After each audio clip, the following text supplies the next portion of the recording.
Oke, assalamualaikum warahmatullahi wabarakatuh. Perkenalkan, nama saya Darul Albatsi dari jurusan Pendidikan Vokasional Teknik Mesin tahun uh, angkatan 2021 dengan NIM 22842100006. Oke, langsung saja. Di sini saya ingin menjelaskan langkah pengerjaan mengenai ulir dalam dan ulir luar. Yang pertama di sini ada gambar kerja. Di sini saya membuatnya menggunakan software AutoCAD. Langsung saja ke langkah-langkah pengerjaannya. Yang pertama kalian buka software AutoCAD-nya, lalu masuk ke dalam pengaturan dan kita ubah menjadi 3D modeling untuk membuat gambar ini untuk menjadi 3D ya. Lalu klik command polygon untuk membuat gambar atas murnya tersebut. Nah, untuk membuat ininya, lalu extrude dan membuat center di midline polygon tersebut. Setelah itu kita membuat gerak bautnya dengan cara menggunakan helix. Estimasi waktu pengerjaannya saya membuatnya sekitar 10 sampai 50 menitan karena memang saya juga masih belajar ya. Kemudian di sini ada mur dan ulir. Langkah-langkah pengerjaannya yaitu ada 5 ya. Pemotongan benda kerja, pembubutan, mengikir, membuat ulir, kemudian membuat segi 6. Nah, yang pertama pemotongan benda kerja.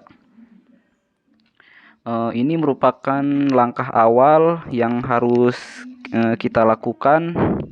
Silinder pejal dengan diameter 20 cm dan panjang 25 cm dipotong. Pemotongan dilakukan dengan gergaji mesin ya. Benda kerja ditempatkan tepat di bawah pisau pemotongnya, lalu dipotong sehingga panjang yang terbentuk adalah 9,5 cm.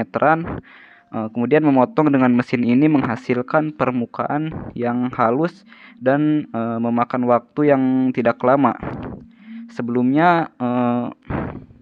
Sebelum mengukur, terlebih dahulu ukur panjang baut yang akan dibuat dengan menggunakan jangka sorong. Memotong menggunakan mesin harus sangat hati-hati ya, karena akan menimbulkan percikan api dan suara yang keras. Maka dari itu ketika memotong kita diharuskan menggunakan APD berupa kacamata dan lain-lainnya untuk safety kita ya. Kemudian yang kedua pembubutan. Setelah dipotong, kemudian silinder dibubut. Sebelumnya ukur terlebih dahulu bagian yang akan dibubut dengan menggunakan jangka sorong dan penggaris ya. Panjang silinder yang akan dibubut yaitu sekitar 50 mm dengan diameter yang dihasilkan kurang lebih 10 mm. Pembubutan harus dilakukan secara konstan, yaitu kecepatan memutar mesin haruslah tetap sehingga benda kerja yang dihasilkan memiliki permukaan yang rata. Pembubutan dilakukan berulang-ulang hingga menghasilkan diameter kurang lebih 10 mm. Caranya dengan mengatur skala pada mesin bubut. Sebelum melakukan pembubutan, kita pastikan terlebih dahulu bahwa benda kerja tepat berada di tengah atau center ya, dan tertancap kuat. Hal ini dilakukan agar ketika pembubutan dimulai, benda kerja tidak akan goyang. Jika posisi baut itu miring, maka baut yang terbentuk pun tidak akan sempurna dan secara estetika tidak indah. dan bentuknya pun akan menjadi miring sehingga tidak muat untuk mata bor kepada benda kerjanya. Selain itu, kita pun harus memberikan air selama proses berlangsung agar mata bor tidak panas, dan hal ini pun terjadi kepada eh, eh, kepada kepada kami. Kesalahan yang pernah saya lakukan adalah pemutaran yang tidak konstan sehingga bubut yang dihasilkan pun menjadi tidak mulus.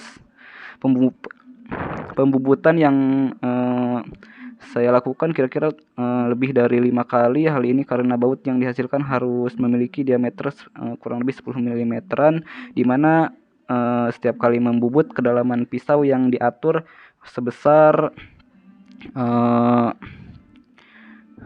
mm sehingga pengerjaannya pun harus berulang-ulang gitu. Kemudian yang ketiga ada mengikir ya. Mengikir dilakukan setelah silinder selesai dibubut.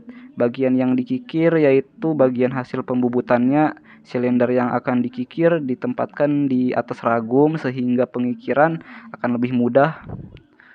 Dalam mengikir pun usahakan dilakukan satu arah ya, agar hasil yang diperoleh akan bisa dibilang baik gitu. Kemudian yang keempat, membuat ulir. Setelah permukaan silinder halus, maka langkah berikutnya adalah pembuatan ulir. Panjang silinder yang akan diulir yaitu sekitar 50 mm. Oleh karena itu kita harus ukur dan diberi tanda terlebih dahulu. Alat yang digunakan adalah snai. Jadi baut ditempatkan di atas ragum dengan posisi kepala baut di bawah, kemudian memasangkan tape dengan ukuran 1,25 ke dalam baut, kemudian diputar mengikuti arah jarum jam. Snai yang digunakan ada 3 buah. Yang pertama yang lancip, lalu agak lancip, dan yang terakhir yang tumpul.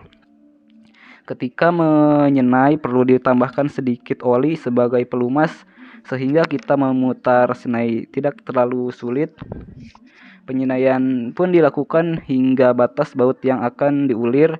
Setelah selesai, putar snai berlawanan jarum jam. Pada saat penggunaan snai harus hati-hati karena benda kerja dijepit pada snai, maka harus diperhatikan betul-betul apakah benda kerja terjepit dengan sempurna. Karena jika tidak terjepit dengan sempurna, maka resiko tidak terbentuk ulir dengan sempurna, dan resiko snai patah pun akan terjadi gitu. Snai bisa patah jika kita terlalu kencang memutar snai dan snai tidak terjepit dengan benar gitu. Jadi kita harus benar-benar gitu sebelum melakukan praktek ataupun pekerjaan. Kemudian yang kelima, membuat segi 6. Langkah ini merupakan langkah terakhir dari rangkaian pembuatan baut. Sebelumnya kita membuat pola segi 6 di kertas kecil ataupun software AutoCAD ataupun yang lainnya gitu. Kemudian ditempelkan di kepala baut. Pembentukan kepala baut ini biasanya dilakukan dengan 2 cara, yaitu dengan dikikir ataupun dipotong dengan gergaji ya. Kemudian yang ketiga di sini ada tape ya. Langkah-langkah pengerjaannya langsung saja tanpa lama-lama. Yang pertama, siapkan dahulu benda kerja yang akan kita membuat praktek gitu ya. Akan lebih baik jika benda kerja tersebut ditempatkan pada tenggem atau menjepit benda kerja dalam proses pembuatan lubang agar tidak bergerak ya nantinya. Kemudian setelah lubang terbuat, lanjut mempersiapkan pemasangan mata hand tape pada gagangnya. Setelah itu barulah proses pembuatan ulir dimulai. Sebelum memulai, alangkah baiknya untuk memberi minyak pada bagian lubang yang akan dibuat ulir terlebih dahulu. Kemudian tempatkan posisi hand tape tegak lurus agar hasil ulir tidak melenceng pastinya. Putar perlahan searah jarum jam. Jika mengalami seret, lakukan putaran balik sedikit-sedikit. Ini bertujuan untuk membuang bagian yang tergerus akibat pembuatan ulir. Lalu lanjut lagi putar searah jarum jam terus sampai full. Setelah selesai bisa dicoba dengan baut sesuai ukuran dari mata ulir tersebut ya. K3-nya di sini yang pertama kita harus memakai sarung tangan ya, kemudian kacamata, wear pack, kemudian sepatu safety.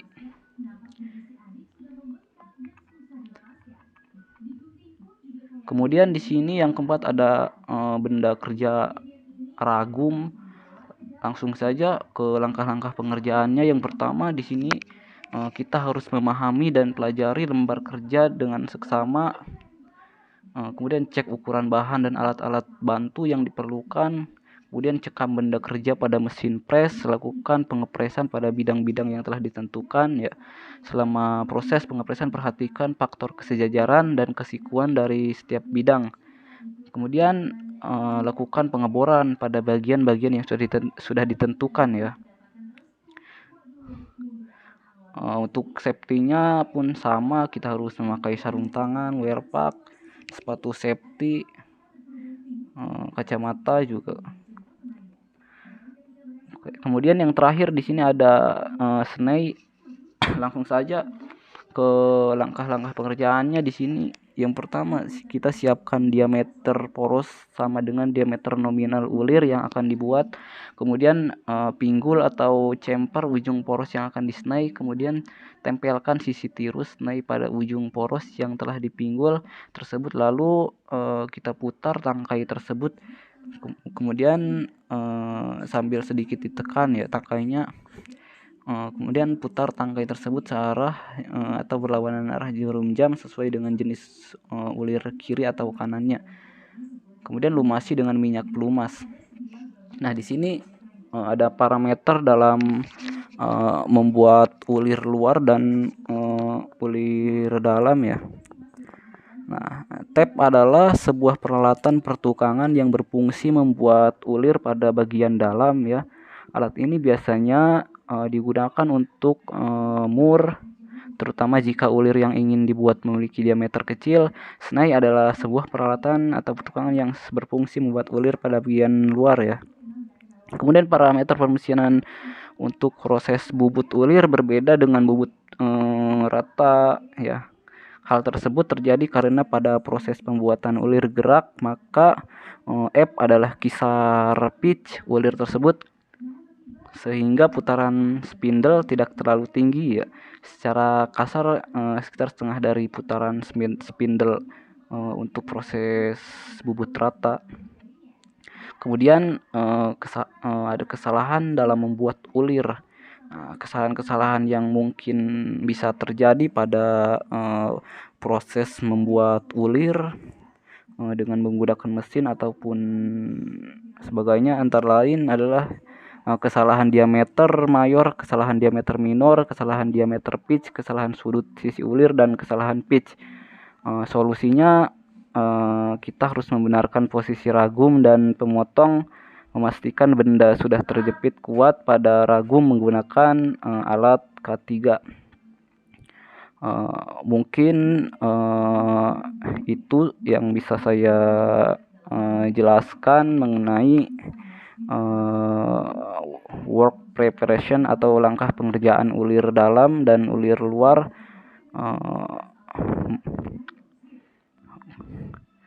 Mohon maaf jika ada kesalahan ataupun kesalahan-kesalahan, mohon dimaklumi. Wassalamualaikum warahmatullahi wabarakatuh.